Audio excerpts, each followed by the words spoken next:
We need to talk about ideas, good ones and bad ones. We need to learn stuff about the world. We need an honest, intelligent, thought-provoking, and entertaining review of what the hell happened on this planet in the last 7 days. We need to sit back and listen to the Iron Fist and the Velvet Glove. Yes. What happened in the last 7 days? I'll tell you what happened. Suddenly, newspapers, politicians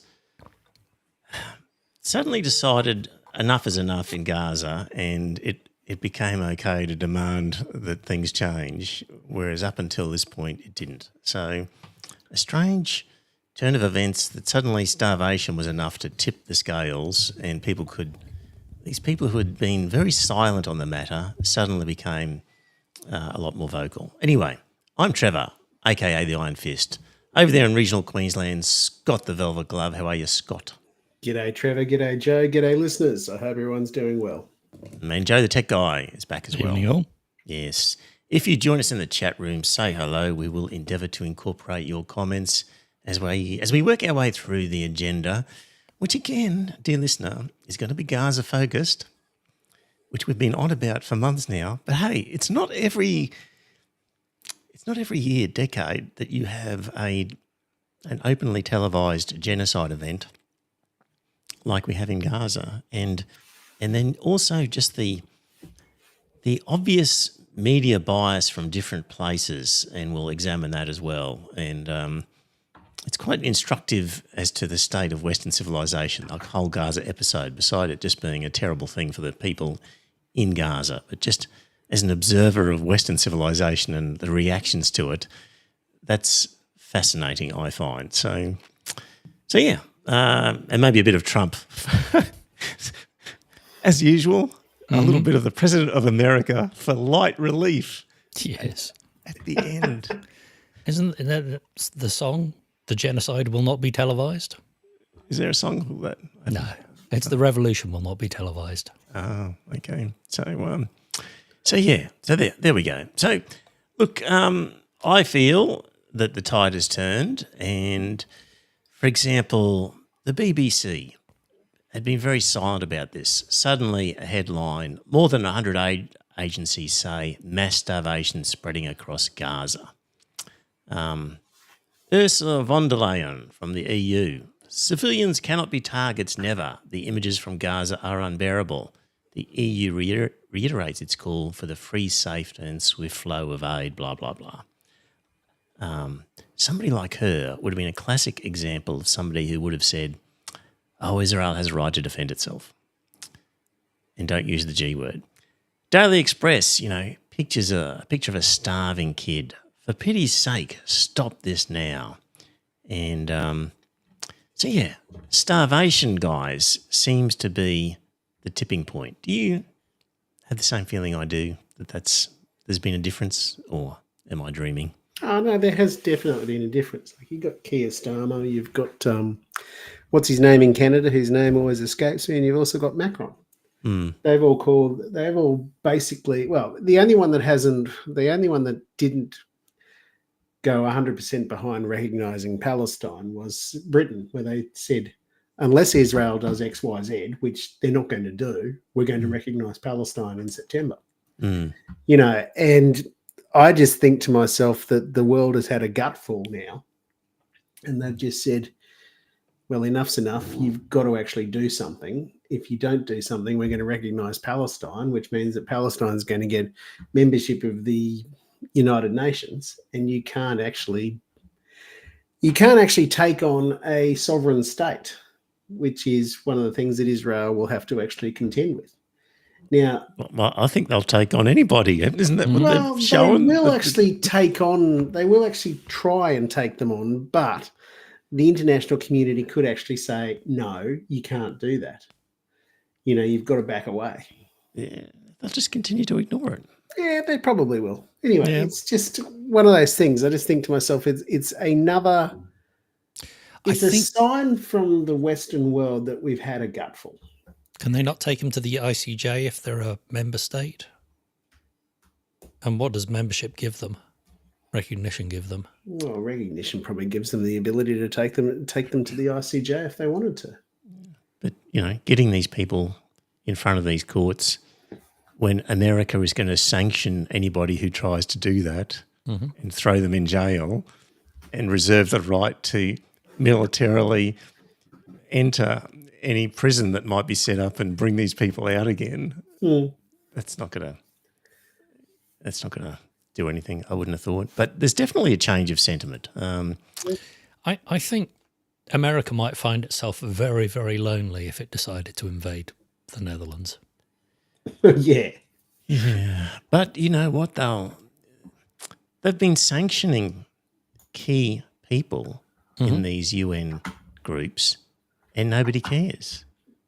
So, the people involved in these prosecutions and calling for Netanyahu to be brought before the court, and people like Francesca Albanese have been sanctioned by the Americans and given half a chance. They confiscate their bank accounts, obviously refuse to let them into America, which might be a bonus, but wherever they can, make life extremely tough for them. So,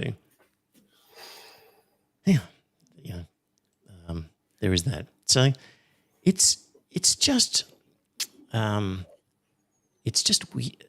it's shocking to me that this is what it took, was the starvation angle, that suddenly people were turning around and saying enough is enough. I reckon they've got half an eye to history, and they have a feeling that historians or people are going to start looking around and saying, why didn't you condemn what was happening? And now they're putting out some words of condemnation to sort of something to hang their hat on when people start pointing fingers in years to come and saying, you haven't done enough, you didn't do enough when you were in power. And they can say, around the 4th of August, I made some statements that were condemning Israel.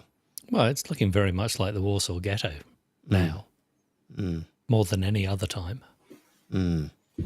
So just given so many images of kids blowing up, kids having parts amputated without anaesthetic, none of this is controversial in terms of evidence. Like, we've got the whole thing with kids being shot at in the genitals on purpose on certain days. Actually, I think I've got a clip on this. Let me just find this one. I'll play this one about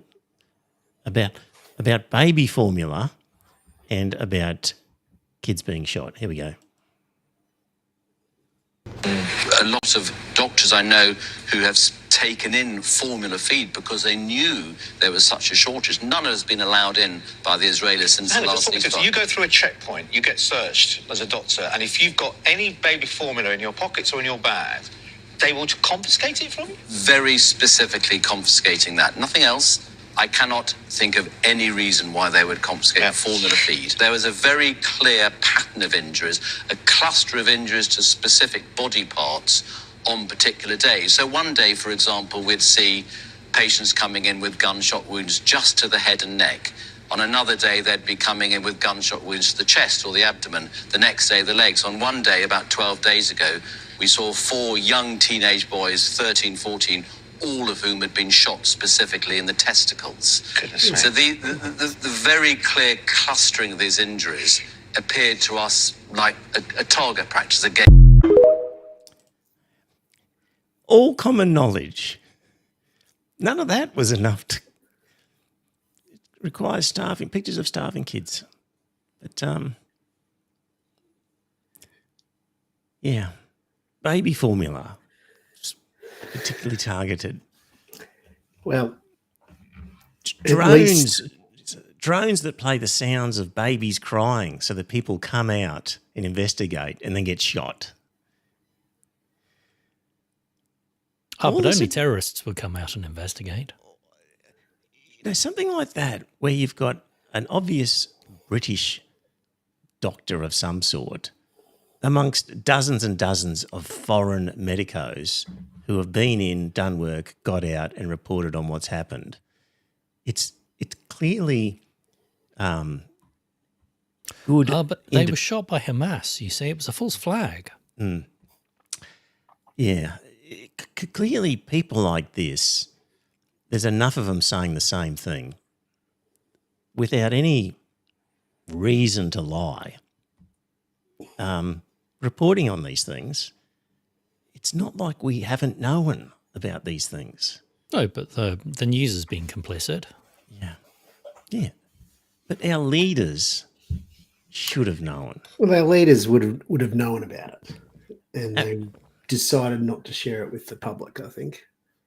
Wow. Or they've ignored those, they've ignored things like the John Menadue blog that was actually trying to say something about it. They've probably been ignoring, I think Crikey's also been saying a fair bit about it too, haven't they? They have. I'll get on to a little bit of that. And also, I've noticed that 7am, which I listen to every day, that has not turned in the last couple of weeks, but it has got more. There's certainly louder presence of the whole Gaza thing right now on there. Anyway. Yeah. So our Australian government signed a statement urging Israel to end the war in the enclave now and lift restrictions on the flow of aid in the Gaza Strip. And the statement also condemned Hamas. And also, at some point, the Australian government was sort of queried by the Greens, I think, Scott, on our supplying of spare parts for the F-35 jet fighters that Israel is using to attack the Gaza Strip. Good news, though, Scott, is that the parts that we were supplying for the fighter jets were the non-lethal parts. I'll just play a bit of that. As part of the global F-35 supply chain, we contribute components and parts that are non-lethal in nature. Non-lethal in nature. I'm just trying to imagine the non-lethal bits of an F-35 fighter jet. Basically everything apart from the bullets and the missiles.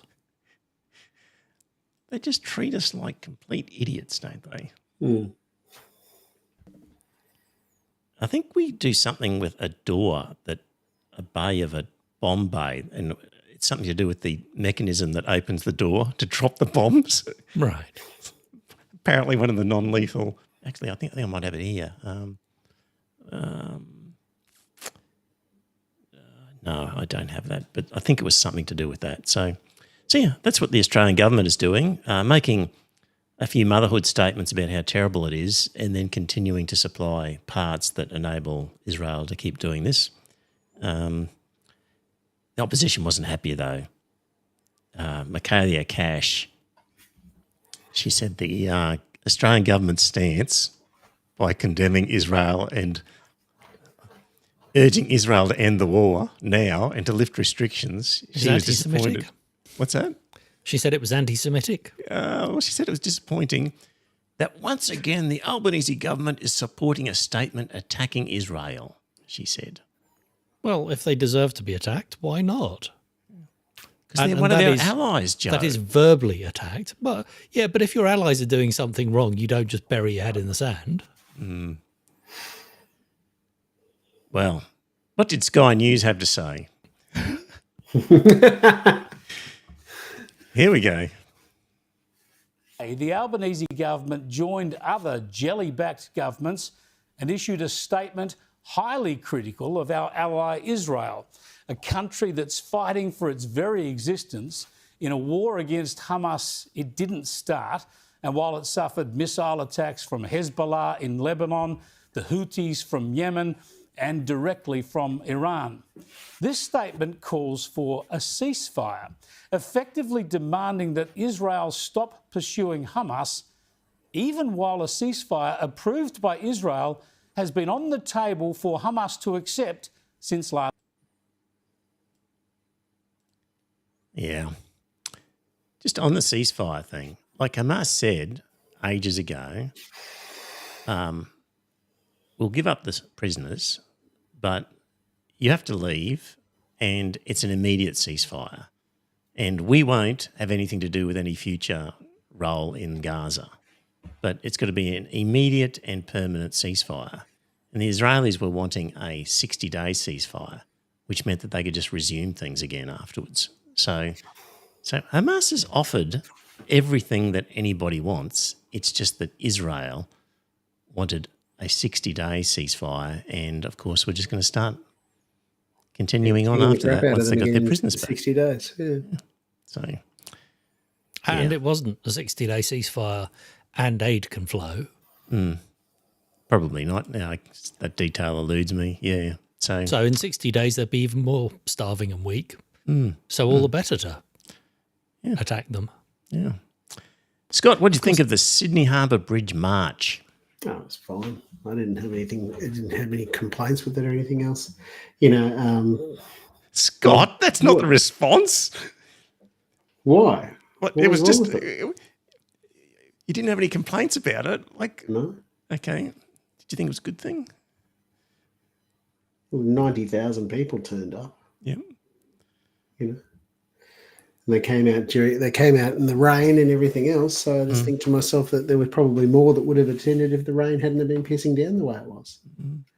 Yeah, there were some. You know, there is some reports that some of them were carrying Taliban flags and that type of thing. But you know, you've got to expect that. You know, Expect that from Sky News to make up shit. I don't know. I saw the comments under some news report about 90,000 people, and there were comments like, "Oh, I wish the bridge had collapsed," and "Hope Israel's taking notes to know who to kill in the future," and "My God, that many lebs, who let them into the country?"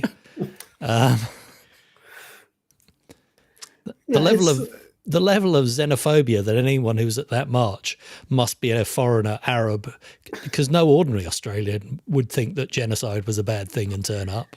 I know there are a hell of a lot of idiots in this country, you know, and I think you've been here long enough to understand that we do have a hell of a lot of idiots in this country, you know. Every country does. Yeah, I know. Anyway, it's just. But no, I had no complaints with the bridge protest. Why? What did I miss? Well, I just wondered whether you thought it was a good thing that so many people came out and said enough's enough. Yeah, it was a good thing. You know, Yeah. if there was a protest up here in Mackay, I would have gone to it, but there wasn't.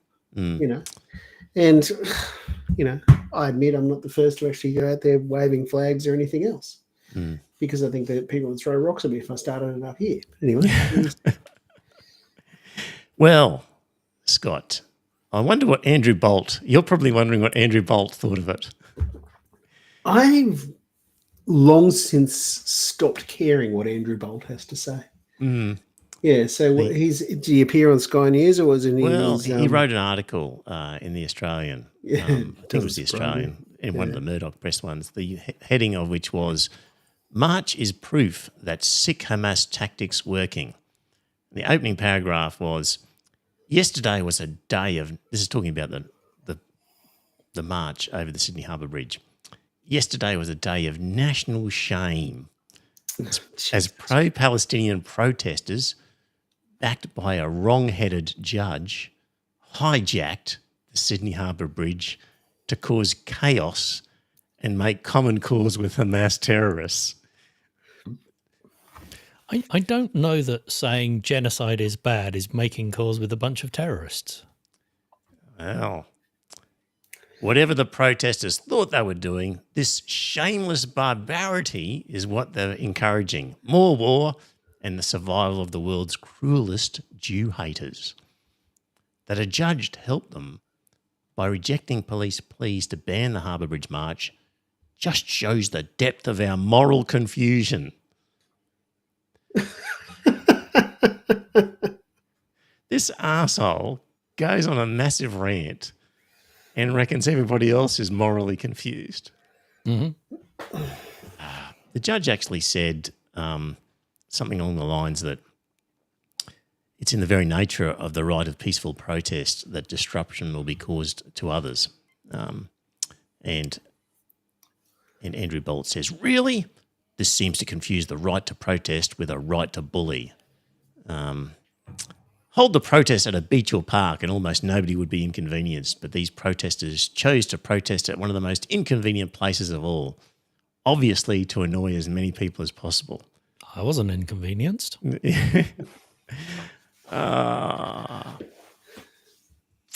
What does he go on here? I know yesterday's protesters include many who actually meant well, but do they think well? This war in Gaza was actually started by Hamas when it Yes, because slaughtered. in 1948 they invaded Israel, didn't they? This is the thing. It was started by Hamas when it slaughtered 1,200 Israelis and kidnapped 251 people. This did not start on October 7th. No. It started 70 years earlier. And if people think, oh, what Hamas did was terrible and everything Israel's done is justified by that act, you could pluck out dozens of incidents where Israel did things to Palestinians that were worse. And you could say, well, then that must justify what the Palestinians do. But, of course, you'd have to be prepared to empathise and think of outside your own tribal lines in order to do that, which is way too much for so many people. What have we got here? Still from Andrew Bolt. Some protesters will say they simply want Israel to let in more food to Gaza. Prime Minister Anthony Albanese himself has said he was moved by a picture on the front page of The Age of an emaciated Mohammed Zakaria, an alleged example of children being starved to death by Israel. But what you didn't realise is actually he's a member of Hamas. But the kid... Yes. Well, what he goes on to talk about is this kid whose picture appeared on some international newspapers. The allegation is that the kid had some sort of pre-existing medical condition and wasn't starving. So that's the sort of a thing going around is, oh, there's not actually kids starving in Gaza. See that kid there that they held up as an example? He has a pre-existing medical condition that meant that's why he's like that. And this is disingenuous by the mainstream, by media who present this. Oh, crap. Good friends of mine are reposting shit like that.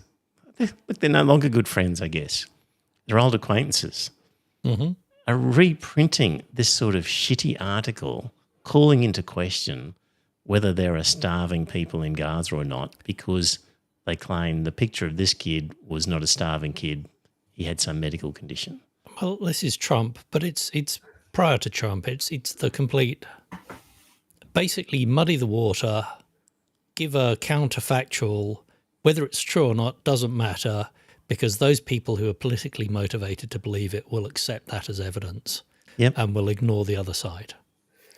Well, just looking at that kid on the Daily Express, he certainly looks at the very least malnourished. Mm. Now, he's probably starving, but at the very least he's malnourished. And, the only thing he hasn't got is the distended belly, which, you often see with kids. I've seen that in other photos. You have seen that in other photos? Yeah. Okay, no worries. It's... If it looks like a duck and quacks like a duck, it's a bloody duck. It's... Well, clearly, if that kid does have a pre-existing medical condition, the lack of food is making it worse.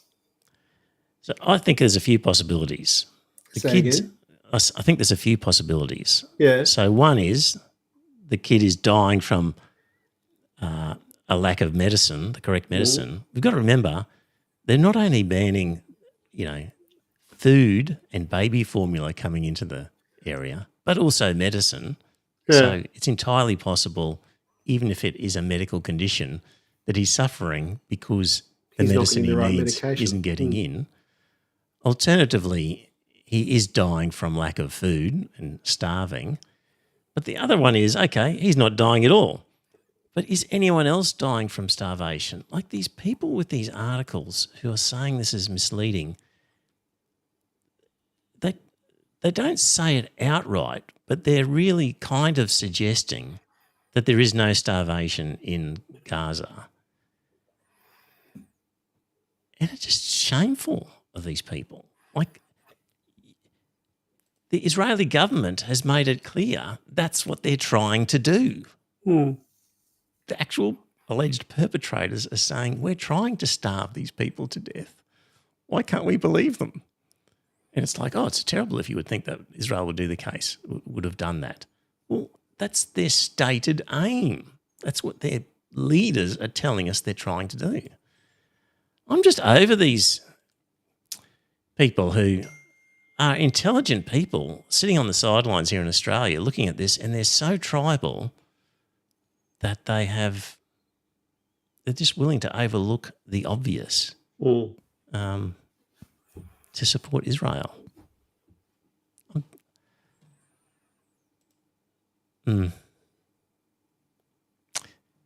Caitlin Johnston says, I'm having trouble finding the words to talk about the people who are scurrying around, lying and manipulating to excuse the deliberate starvation of civilians in Gaza today.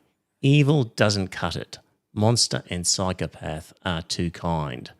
How do these people live with themselves? I think the same thing.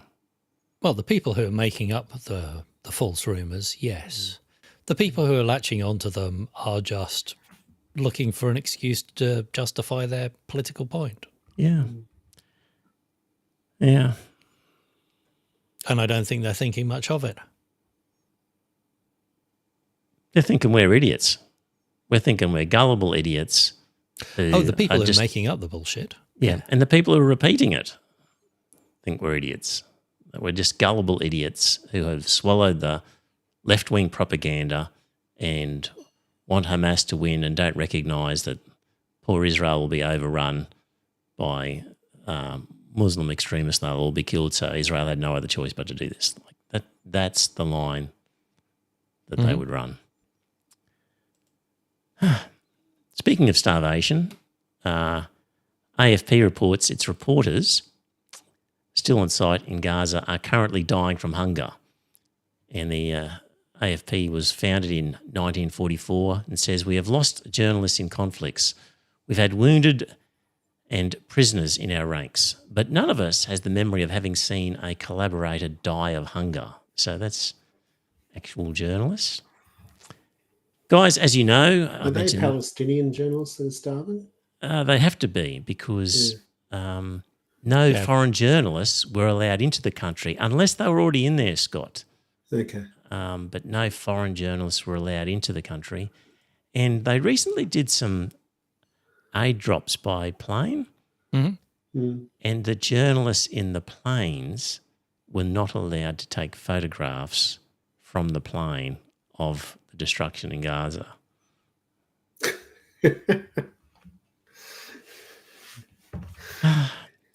I, as you know, for my sins, subscribe to the Courier Mail and forlornly every day look for a picture of a starving, dismembered, wounded Palestinian kid that might tear at the heartstrings of a reader and convince them. Nothing, dear listener, for 2 years nearly. Today, an image of a starving man, obviously rake thin, ribs sticking out, looked in a terrible condition. And you're probably thinking, well, finally the Courier Mail has found a heart. No, I've seen this. There's a picture of one of the hostages. So fair enough to provide a picture of one of the hostages. But these bastards have not shown pictures of any of the starving, wounded, maimed, and burned. Maybe the hostage is starving because there's no food in Gaza, not because his captors are deliberately starving him. True. In fact, the prisoners who were returned commented about how well they were treated relatively. So, yeah. But goddamn Courier Mail, that's what it came up with today. So, yeah. Let me just see. Crikey did a wrap of the coverage on the bridge, comparing the different media outlets. The ABC described the protesters as having braved a literal rainstorm, the courts which ruled in their favour on Saturday, and they've braved the political will of Chris Minns, the New South Wales Premier. So, ABC, positive about the protesters. The Western Australian, front page, headline, bloody chaos. Baby dolls smeared in fake blood and Aussie flag burned as wild protests become our norm, read the subheading. So that's the Western Australian. Oh, no. The Guardian. How is the country going to survive? Yeah. People being smeared in fake blood and a flag being burned. We are just in this Orwellian dystopian world where the same event is reported in so many different ways. The Guardian. Sea of people march across Sydney Harbour Bridge calling for an end to the killing in Gaza. Good. Sydney Morning Herald. Sydney says enough. Called the march even bigger than we dreamt of and a monumental and historic success. The Daily Telegraph, News Corp, didn't even put anything on the front page. A small banner reference to page 4. And in page 4 it had, a bridge too far has chaotic protest set an unwanted precedent. And somewhere else was a headline, almost catastrophic, chaos at Gaza March.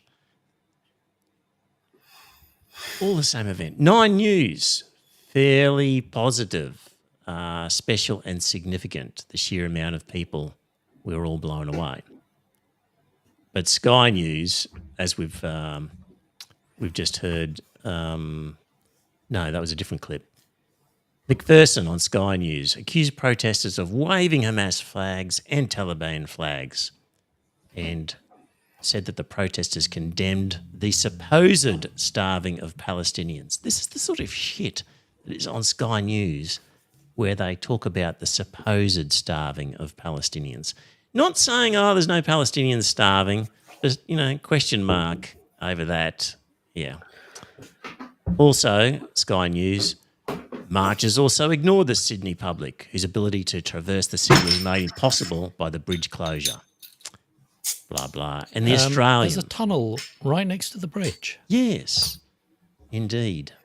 I think the tunnel actually follows the bridge, doesn't it? It just goes under the harbour. Yeah.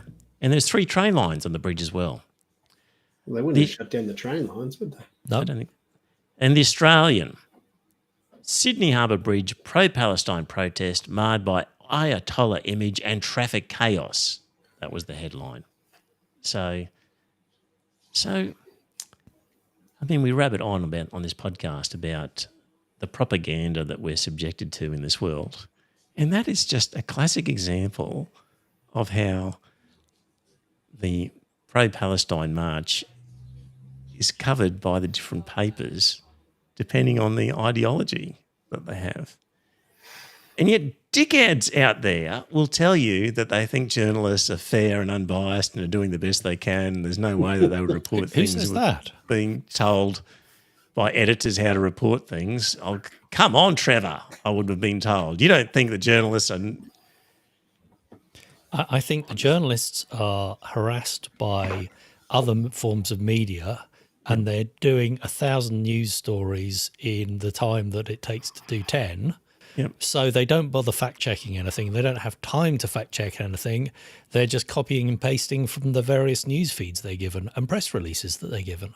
Indeed, for most things. But journalists in the Murdoch empire, when sitting down to write their article about the pro-Palestinian march over the Sydney Harbour Bridge, not for 1 minute thought that they could write a positive piece about the march and how it demonstrated Australia's support for Palestinians and that sort of thing. They knew that they had to be disparaging and negative about it. Otherwise, they wouldn't have a job the next day. In fact, they wouldn't have been hired to do the job unless they automatically thought that way. They wouldn't have even had that initial thought, maybe I could write a piece positive about the march, because they wouldn't be in that newsroom working for News Corp if they thought that way. No, they don't think at all. It's an AI bot. that spews out whatever the editorial staff put in. No, well, the bot is programmed to make it. But no, these guys and girls are programmed by the swampy cesspool that they've joined and call themselves journalists. Shame on them. Like, get another job. I know you've got mortgages and commitments, but just repeating the sort of shit that Murdoch requires you to repeat, it's not worth selling your soul for. There's my advice to all those journalists. Yeah. So, okay. Andrew's leaving us. He's got to go. Test match is starting. What? Evening to Alison, Watley, Don, and Andrew. Yeah. What else we got here? Just run through a few things. So we had Gillian Segal here, special envoy appointed by Anthony Albanese. TikTok has hired Mossad asset, former Israeli proud Zionist Erica Mindel, to directly run their censorship. They're paying her $371,000 a year to sit in an office in New York, censoring posts and banning accounts for Israel. So yeah, TikTok's got their censor in place, and they didn't pick somebody from the Jewish groups that are non-Zionist. They've picked one from deep in the hardline Zionist territory and said, oh, well, she's Jewish, she can speak on behalf of all of them with her pro-Zionist views. Good luck on TikTok getting something out there that's anti-Zionist. In this crazy mixed-up world, Scott, people like Marjorie Taylor Greene are calling Gaza a holocaust, but not Bernie Sanders. She's calling it a Gaza holocaust. He's not causing it. He's not causing it a genocide yet. But Marjorie Taylor Greene is. Yes. MTG, has. It doesn't surprise me, because she was the one that said that, it was Jewish space lasers that caused the California wildfires. Yes. Sometimes a stop clock, Scott. Well, sometimes a stop clock. Sometimes a Nazi's right, yes. Is right twice a day. But Bernie Sanders, he is a Jew and everything else. I understand if you are Jewish that it does take a fair bit to get involved. And there was a guy this morning on 7 a.m. that was talking about how his father had to leave Nazi Germany and all that type of thing. And he said that he's lost friends because he's taken an anti-Zionist position. And they said, well, why are you turning your back on the tribe? And he says, I'm not turning my back on the tribe. He says, but the tribe's current government is wrong. And he's finding it very hard to get it through people's thick skull that you can be anti-Israel's government without being necessarily anti-Israel, but you're certainly not anti-Semitic. I've seen old Jews who said, we worked in the kibbutzim. We had this idea of a socialist utopia, a workers' paradise, and current Israel is not what we fought for. No, exactly. The kibbutz was probably the kibbutz system was probably the only place that socialism actually worked out. It's just that it was just there at that time. It worked very well for that particular period of time. I think everywhere else, socialism hasn't worked. It's just been part of the system and everything else, it's like Vietnam. It calls it the Socialist Republic of Vietnam, but there's nothing socialist about the country at all. Everything's for sale, including government decisions. Anyway. School children, they used to sing Kumbaya, but now some Jewish school children were kicked off a plane after singing Death to Arabs. That Spanish airline got rid of them. That doesn't surprise me. Like, it's just it's like I've said before, the next generation of Hamas terrorists are being bred now in Gaza because they're just going to grow up and they're going to be told, well, your parents are dead because of the Jews. It's not going to, the Israelis are creating the next wave of anti-Semitism, Yes. They are a danger to the Jews everywhere is what the Zionists are doing. Yeah, exactly. Now, regular listeners will know that I'm a big fan of Giannis Varoufakis, and he has a bit to say for 3 minutes on Hamas, and then we'll be able to move on to Trump and a bit of comedy. But for the last word on this topic for tonight, here is Giannis. Those who try very hard to extract from people like me, from DiEM25, a condemnation of the attack by the Hamas guerrillas will never get it. And they will never get it for a very simple reason. Those who care about humans without any discrimination, those who care equally about a Jew and an Arab, must ask themselves a very simple question. What exactly is their idea of the cessation of hostilities? That Palestinians are going to lay down their arms and go back into the largest open-air prison in the world, where they are constantly suffocated by the apartheid state? In other words, back in South Africa, in the era of apartheid, what was the problem? Was it that some members of the black resistance, including the ANC, but not only the ANC, took up arms against the South African regime and sometimes killed innocent people? Was that the problem with apartheid? No, the problem was apartheid. Apartheid, whether it's practiced in South Africa or in Palestine or Israel, is always going to procure violence because it's a violent, misanthropic system. Any human being living under apartheid at some point will either die a terrible silent death or rebel and often take innocent people with them.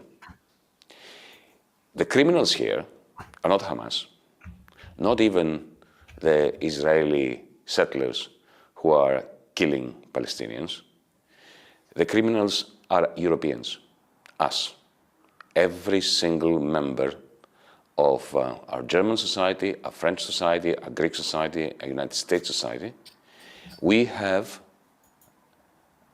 participated in this crime against humanity over the decades by keeping our mouths shut as long as there is no trouble down there, as long as people are dying outside the reach of cameras, as long as it's Palestinians who die and not the occupiers. So this incredible tragedy must be converted into an opportunity for us Europeans to wake up and to redeem ourselves by demanding that collectively we take the first decisive step towards peace, and that is the destruction of the state of apartheid, just like we did in South Africa.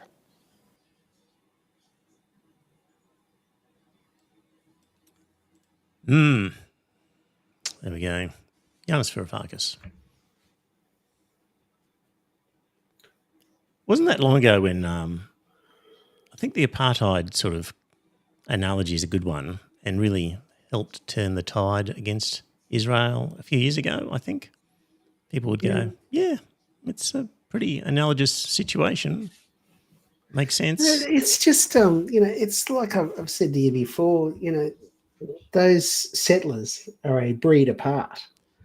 And just the contempt they show for the Palestinians is utterly disgusting what they do, It is, Scott, but I have some sympathy for them in the sense that they are so totally immersed in a propagandized bubble of indoctrination that I have more sympathy for them than I do for some of my fellow Aussies who, are pro-Israel, because I think you should have been able to break out of the bubble here. I can understand. You those should have been able to settlers. break out of the bubble here. The settlers, but I'm still not prepared to lend them all that much credibility because, just little things like throwing an empty stubby down to smash in a Palestinian courtyard. That sort of thing is disgusting. Anyway, it's just run of the mill. So. I wouldn't be relying on, like Giannis talked about hope, I think, of the EU doing something, but those guys are just... Germany has got such a guilt complex about what it did in the Second World War that anything Israel does is beyond reproach. Because the Germans say, we can't reproach the Jews, look what we did to them. Yes. And I think the Germans need to get over that. Exactly, they do. I think it's time for the world to get over the Second World War. I think it's time for the Japanese to get out onto the battlefield again and that sort of stuff. They shouldn't just have a Japanese defence force. They should have a Japanese force that actually gets involved in things. Scott, do we really need them to get out on the battlefield? Yeah. Maybe just kick the US bases out and not get on a battlefield? Maybe. I just think that if Japan was able to do something, then you probably... Who? I don't know. Japan is the opposite of Germany, though. Japan hasn't even agreed that they committed war crimes. Yeah, I know they haven't agreed they've committed war crimes, but they've got a very pacifist constitution. Well, yes. Yeah. Mm. But gee, is there anything wrong with a pacifist constitution? Do we need our pacifists to go out on the battlefield, Scott? Well, I would have no problem. If North Korea decided to actually kick the shit out of South Korea, I wouldn't have a problem if the Japanese got involved in that fight. I don't think we have to worry about North Korea picking fights with South Korea. Well, one would hope not. Yeah. Shall we have a bit of fun with Trump? Sure. Might as well. Donald Trump. Joe, you found a memo about US employees, federal workers. What do you think of that one? I actually heard that. Yeah. Is this the one about them that they're okay to... A Trump memo allows federal workers to persuade co-workers that their religion is the true and correct one. As long as it's not harassment. Because harassment is when anybody tells a Christian that their religion is wrong. It's not harassment for a Christian to tell anyone else that their religion's wrong. Yeah. Yeah, a special memo went out to federal workers and examples were given. During a break, an employee may engage another in polite discussion of why his faith is correct and why the non-adherent should rethink his religious beliefs. However, if the non-adherent requests such attempts to stop, the employee should honour the request, the memo added. Well, then that's okay, isn't it? Like if you're just saying, like that must happen in lunchrooms all the time where religious people say, I found Jesus and I think you should too. You want me to talk to you about it? If people say, F off.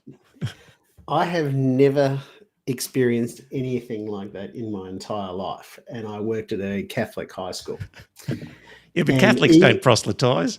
Even then, I actually said to the principal and all that sort of stuff when she came to me to console me about my father. And I said, I've never considered myself to be a man of faith. And she said, that's no problem at all, but we will pray for your father's soul. And I thought to myself, okay, fair enough. You can do that if you want to. It's just, I have never experienced anyone trying to proselytize to me. I've never experienced it at all. Anyway, the Trump administration is looking to help people who want to do that. So that's a memo that came out. They're going to be shocked when the Satanists start. Yeah. They will be. It's one of those things. I just think to myself, they've actually got to prepare for that because allowing all these religions to say as much as they want, they're going to have to put up with the Hindus. They're going to have to put up with the Satanists. They're going to have to put up with everyone else. Tariffs. Trump and India. So Donald Trump put out a truth. Yeah. Remember, while India is our friend, we have over the years done relatively little business with them because their tariffs are far too high, among the highest in the world, and they have the most strenuous and obnoxious non-monetary trade barriers of any country. Also, they have always bought a vast majority of their military equipment from Russia and are Russia's largest buyer of energy, along with China, at a time when everyone wants Russia to, and the rest is in capital letters, stop the killing in Ukraine. All things not good! ! India will therefore be paying a tariff of 25% plus a penalty for the above starting on August 1st. Thank you for your attention to this matter. MAGA! Just the phrasing of this guy, the capitals, it is comical. Yeah, it's one of those things. I actually heard a report the other day that they reckon that future administrations are going to find it very difficult to walk away from the tariffs because of the amount of money they're actually collecting. From the American people. From the American people, I know. It's just, it's a new wave of taxation that they've got over there. Quite possibly. Regressive taxation, they'll have to tax the millionaires again or the billionaires. Yeah, exactly. And the billionaires are funding the politicians, so they're not going to do that. Australia capitulated on beef. So Donald Trump, another truth. After many years, Australia has agreed to accept American beef! ! For a long time, and even though we are great friends, they actually banned our beef. Now we are going to sell so much to Australia because this is undeniable and irrefutable proof that US beef is the safest and best in the entire world. The other countries that refuse our magnificent beef are on notice. All of our nation's ranchers, who are some of the hardest working and most wonderful people, are smiling today, which means I am smiling too. Let's keep the hot streak going. It's the golden age of America. No, it's... the reason American beef was banned was because they don't actually label the country of origin. And therefore it wasn't American beef that was the risk. It was the beef coming from third countries that came through America because the Americans don't label it as any different. Are they forced to label it this time? No. Right. So we could be getting Mexican beef. Yes. Yeah, which is one of those things I just think to myself that my understanding is the American herd is quite down, so they're not actually planning on exporting very much beef to us at all. And our herd is quite high, so we're not planning on importing a hell of a lot of beef. I just can't imagine any good reason why we would want to buy American beef. Well, we can drop the ban and then not buy any. Yes. You would think it's going to arrive here way more expensive than local beef because it's had to travel across the goddamn Pacific Ocean. Exactly, yeah. It's one of those things. I just think to myself that he's just beating the drum and he's carrying on like a wanker, that's all. You know, it's like I was in my fruit and veg shop the other day and I said, oh, where are the cherries from? They're from the United States. And I said, oh, I won't be buying them then. And she just smiled. You know? Small act of protest, Scott. No, it is, because I just will not buy anything that comes out of America because, you know, the way the Americans are treating their allies is utterly disgusting. He's got good words of advice for some of his allies. Like what? Oh, like this. Well, I say two things to Europe. Stop the windmills. You're ruining your countries. I really mean it. It's so sad. You fly over and you see these windmills all over the place, ruining your beautiful fields and valleys and killing your birds. And if they're stuck in the ocean, ruining your ocean. There we go. That's some advice. Get rid of the windmills. On the killing the birds point, you know that the average coal-fired power station kills more birds than a wind farm of an equivalent size. Oh, really? Yeah. Oh, really? Because the pollutants in the soot just causes respiratory disease and heavy metal poisoning. Okay. So, yeah, I mean, all this crap about windmills, they don't care about the birds. Of course not. No, it's just See, I see the fields of windmills and I think, oh, wow, clean energy. Yeah, which is exactly what I think too. You know, they're not ugly. You know, No. okay. They do emit a sound, which is a little bit hard to deal with. But if you don't build them close to people and all that sort of stuff, that's no problem. You know, and the other thing too is that you can have a wind farm, you can have it above grazing animals and all that sort of stuff, and they just happily graze down there. They're not pissed off by the sound. Well, you can put it out in the ocean. Yeah. You can put it out in the ocean. Yeah. Beyond sight or almost beyond sight. And people still complain. Yep. Yeah, I know. And then they say, what about the whales? As if the whales don't know how to dodge these things. And when you put a structure in the water, invariably it promotes marine life because barnacles grow and it's almost like an artificial reef kind of thing. But you just can't satisfy these people. No. And then if you're serious about sound pollution, I saw a documentary all about the crypto farms in Texas. Right. Well, the air conditioning plants generate so much noise that their neighbours are being driven insane by the constant hum of the air conditioning because you've got thousands and thousands of computers and they've got to cool them. Yep. So you have huge air conditioning plants right next to residential neighbourhoods. So Trump talks shit all the time, we know. Yeah, he does. He's in a running battle with the Federal Reserve about interest rates. Sorry. Yeah. And apparently the Federal Reserve was undergoing some renovations. Oh, yes. Yeah. And so he decided to make This is very funny. a point of just, exaggerating the cost of the renovations. And the guy who's in charge was standing beside him as Trump tried to bullshit about the high cost of the renovation. And this guy just immediately grabbed the piece of paper, looked over it and said, that's bullshit. The renovation figure, you're claiming a building that was built 5 years ago and completed in the current renovation. So here he is this guy.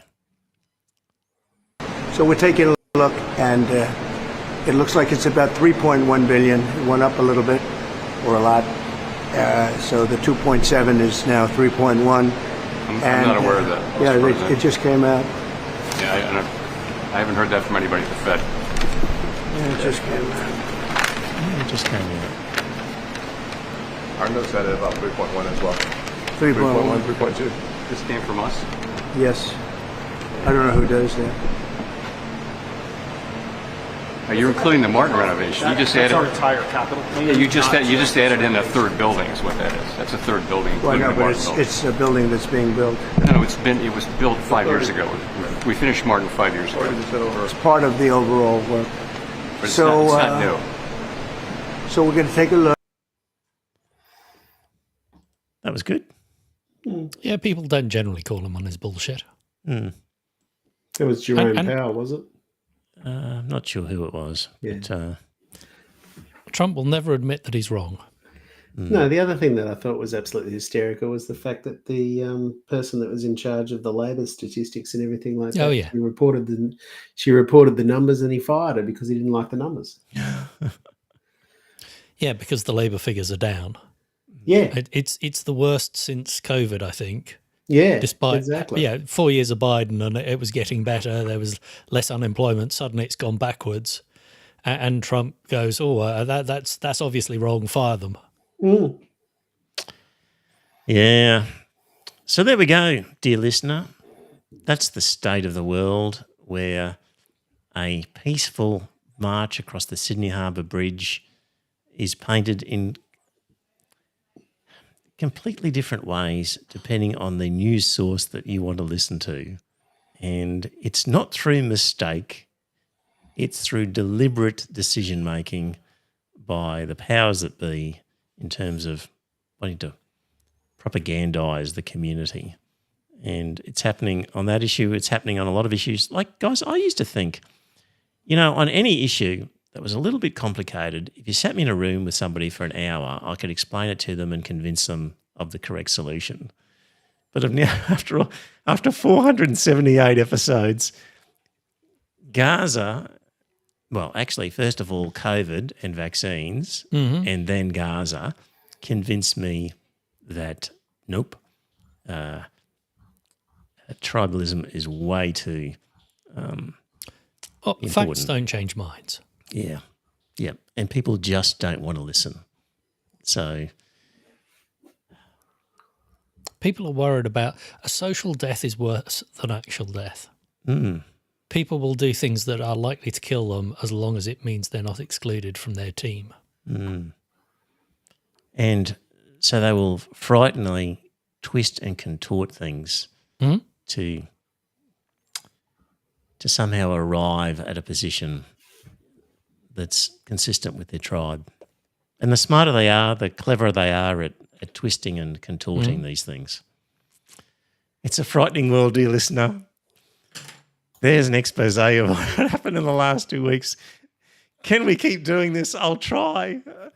I think maybe a book next week. Might do a book review. Rutger Bregman, I've got to read his. It's all about people saying, don't take a bullshit job. Take a job that's good for your talent.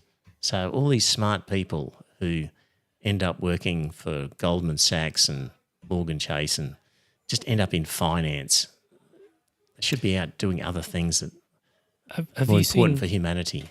The British guy who was born, grew up in the East End of London, ended up working in the city, made several million, and he's now a big advocate for taxing the rich. And he goes on news programs where, of course, is, we can't tax the rich, they'll just move offshore. It should be the poor people that pay more because, they can't afford to leave, basically.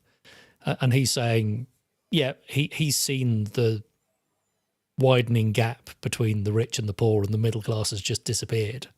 Talking about his dad, who was working class, who could afford a house, single income, and there was 4 of them or whatever, and saying that just doesn't exist now. And he's saying the only way we're going to reverse this is by taking some of the wealth that the rich have squirreled away and feeding it back into the system.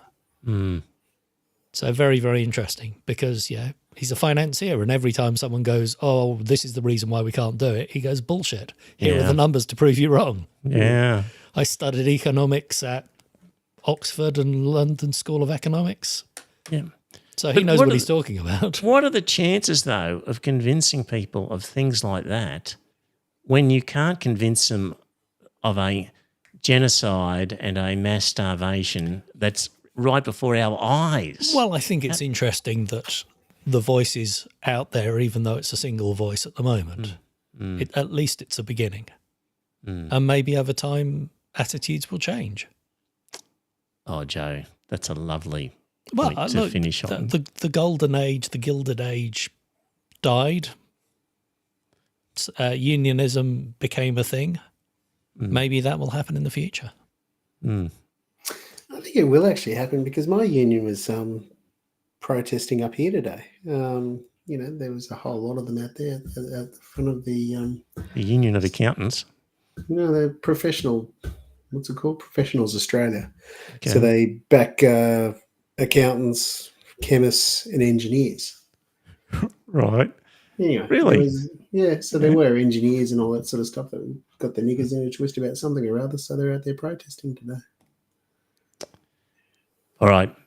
We'll be back next week, dear Join listener. a union. Meanwhile, you should actually join a union. Yep. Because I think that if more people actually joined a union and started actually speaking up, then the unions would actually become something more mainstream. And if they're more mainstream, then the employers are going to start shitting themselves again.